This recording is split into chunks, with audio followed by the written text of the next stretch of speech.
Donald Trump says he wants to hand out checks, but not to the people who actually need them or the communities that he spent years harming. Instead, he's now floating the idea of giving reparations to the January 6th rioters.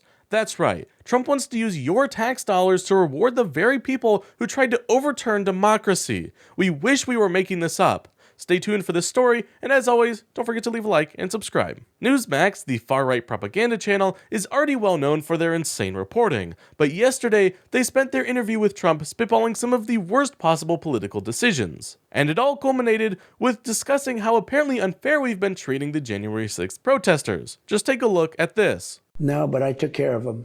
I said I was going to, and I did. Is there any talk of, because they lost opportunity, they lost income, any kind of compensation fund? Well, there's talk about that. We have a lot of people talk about it. A lot of the people that are in government now talk about it because a lot of the people in government really like that group of people.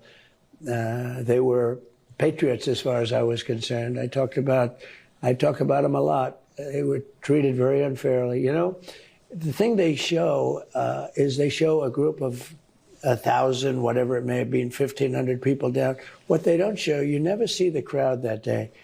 It was the biggest crowd I've ever spoken before. It went all the way to the Washington Monument. It was so wide, you virtually couldn't see anything else but people.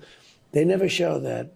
Whether it was 1 million people or less than 1 million, I don't know what it was, but you know, I see Bernie Sanders has a few people out there. They say, oh, the crowd is so big.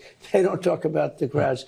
But a group of people went down there peacefully and patriotically. Remember that. Now, first of all, there were not even close to 1 million people at the January 6th rally. Secondly, not everyone at the riot went to jail. The people that Trump pardoned were the protesters who broke through windows, tore down barricades, chased after fleeing congressmen, and assaulted police officers. Those people are not heroes or patriots, but some of the worst criminals in the country. The last thing any politician should be doing is planning on using our tax dollars to compensate them for their time in jail. Trump promised to be tough on crime, but instead, he wants to pay criminals for their loyalty. I'm sure that's what most Republicans had in mind when they voted for him, right? Cheaper eggs, and releasing criminals, and then paying those criminals. Until next time, please be sure to leave a like and subscribe for more.